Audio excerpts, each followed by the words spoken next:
American വിദേശകാര്യ secretary Marco Rubio 4 ദിവസത്തെ സന്ദർശനത്തിനായി മെയ് 23 ഇന്ത്യയിലെത്തും. വിദേശകാര്യ സെക്രട്ടറിയായി ചുമതലയേറ്റ ശേഷമുള്ള അദ്ദേഹത്തിന്റെ ആദ്യത്തെ ഇന്ത്യ സന്ദർശനമാണിത്. വ്യാപാരം, പ്രതിരോധം, ഊർജ്ജ സുരക്ഷ എന്നീ മേഖലകളിൽ ഇരു രാജ്യങ്ങളും തമ്മിലുള്ള തന്ത്രപരമായ സഹകരണം കൂടുതൽ ശക്തമാക്കുകയാണ് സന്ദർശനത്തിന്റെ പ്രധാന ലക്ഷ്യമെന്ന് US വിദേശകാര്യ മന്ത്രാലയം അറിയിച്ചു. മെയ് 23 മുതൽ 26 വരെയുള്ള സന്ദർശനത്തിനിടയിൽ കൊൽക്കത്ത, ആഗ്ര, ജയ്പൂർ, ന്യൂഡൽഹി എന്നീ നഗരങ്ങൾ മാർക്കോ റൂബിയോ സന്ദർശിക്കുമെന്ന് സ്റ്റേറ്റ് ഡിപ്പാർട്ട്മെന്റ് വക്താവ് ടോമി പിഗോട്ട് വ്യക്തമാക്കി.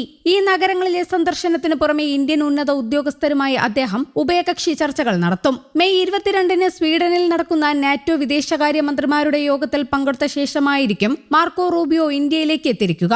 അതേസമയം ഇന്ത്യ ആതിഥേയത്വം വഹിക്കുന്ന US, ഓസ്ട്രേലിയ, ജപ്പാൻ എന്നീ രാജ്യങ്ങൾ ഉൾപ്പെടുന്ന കോഡ് സഖ്യത്തിന്റെ വിദേശകാര്യ മന്ത്രിമാരുടെ നിർണായക യോഗത്തിലും അദ്ദേഹം പങ്കെടുക്കുമെന്ന് ന്യൂഡൽഹിയിലെ US എംബസി സ്ഥിരീകരിച്ചു. മാർക്കോ റൂബിയോയുടെ ആദ്യ ഇന്ത്യൻ സന്ദർശനത്തെയും കോഡ് മന്ത്രിതല ചർച്ചകളെയും അമേരിക്കയുടെ 250-ാം വാർഷിക ആഘോഷങ്ങളെയും ഏറെ പ്രതീക്ഷയോടെയാണ് നോക്കിക്കാണുന്നത്. പശ്ചിമേഷ്യൻ പ്രതിസന്ധിയുടെ പ്രത്യാഘാതങ്ങൾ ഉൾപ്പെടെയുള്ള ആഗോള വെല്ലുവിളികളെക്കുറിച്ച് ചർച്ച ചെയ്യുമെന്ന് പ്രതീക്ഷിക്കുന്ന കോഡ് വിദേശകാര്യ മന്ത്രിമാരുടെ യോഗം അടുത്തയാഴ്ച ഇന്ത്യ ആതിഥേയത്വം വഹിക്കും. മെയ് 26 ന്യൂഡൽഹിയിൽ യോഗം ചേരാൻ തീരുമാനിച്ചിട്ടുണ്ട്. ഇന്ത്യൻ വിദേശകാര്യ മന്ത്രി S. ജയശങ്കർ അധ്യക്ഷത വഹിക്കുന്ന യോഗത്തിൽ മാർക്കോ റൂബിയോ, ഓസ്ട്രേലിയൻ വിദേശകാര്യമന്ത്രി പെന്നി വോങ്, ജാപ്പനീസ് വിദേശകാര്യമന്ത്രി മൊട്ടേഗി തോഷിമിറ്റ്സു എന്നിവർ പങ്കെടുക്കും. അതേസമയം സെപ്റ്റംബറിൽ ഇന്ത്യയിൽ വെച്ച് നടക്കുന്ന ബ്രിക്സ് ഉച്ചകോടിയിൽ റഷ്യൻ പ്രസിഡന്റ് വ്ളാഡിമിർ പുടിനും ചൈനീസ് പ്രസിഡന്റ് ഷീ ജിൻപിങ്ങും നേരിട്ട് പങ്കെടുക്കുമെന്ന് സ്ഥിരീകരിച്ചു. ഇരു നേതാക്കളുടെയും സാന്നിധ്യം ആഗോളതലത്തിൽ ഉറ്റുനോക്കപ്പെടുന്ന സുപ്രധാന നയതന്ത്ര ചർച്ചകൾക്ക് ഇന്ത്യയെ വേദിയാക്കുമെന്നാണ് പ്രതീക്ഷ. ഗൽവാൻ അതിർത്തി സംഘർഷത്തിന് ശേഷം ഇതാദ്യമായാണ് Chinese president Xi Jinping India സന്ദർശിക്കുന്നത് എന്നതിനാൽ ഈ സന്ദർശനത്തിന് രാഷ്ട്രീയമായ വലിയ പ്രാധാന്യമുണ്ട്.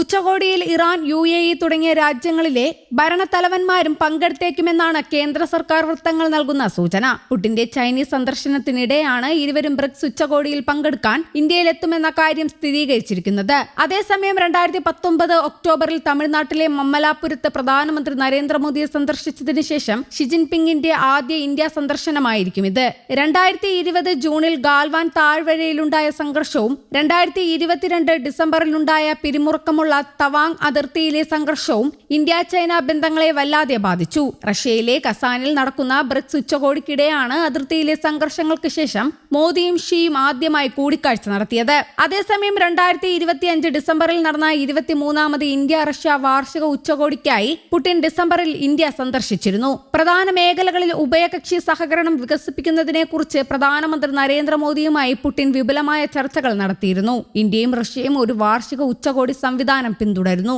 അതിന്റെ കീഴിൽ പ്രധാനമന്ത്രിയും റഷ്യൻ പ്രസിഡന്റും ഉഭയകക്ഷി ബന്ധങ്ങളുടെ മുഴുവൻ ശ്രേണിയും അവലോകനം ചെയ്യുന്നു. ഇതുവരെ ഇരു രാജ്യങ്ങളും തമ്മിൽ മാറി മാറി 23 അത്തരം ഉച്ചകോടികൾ നടന്നിട്ടുണ്ട്. 2022 റഷ്യ യുക്രൈൻ യുദ്ധം ആരംഭിച്ചതിനു ശേഷം പ്രസിഡന്റ് വ്ളാഡിമിർ പുടിന്റെ ആദ്യ ഇന്ത്യ സന്ദർശനം എന്ന നിലയിൽ 2025 കൂടിക്കാഴ്ച ശ്രദ്ധേയമായിരുന്നു. അതിനു മുൻപ് പുടിൻ അവസാനമായി ന്യൂഡൽഹി സന്ദർശിച്ചത് 2021 ന്യൂഡൽഹിയിൽ നടക്കാനിരിക്കുന്ന ബ്രിക്സ് ഉച്ചകോടി ആഗോള സുരക്ഷാ വെല്ലുവിളികൾ, സാമ്പത്തിക സഹകരണം, ബഹുദ്രുവ ലോകക്രമം ശക്തിപ്പെടുത്തൽ എന്നിവയിൽ ശ്രദ്ധ കേന്ദ്രീകരിക്കുമെന്ന് പ്രതീക്ഷിക്കുന്നു. News desk, Kerala Kaumudi.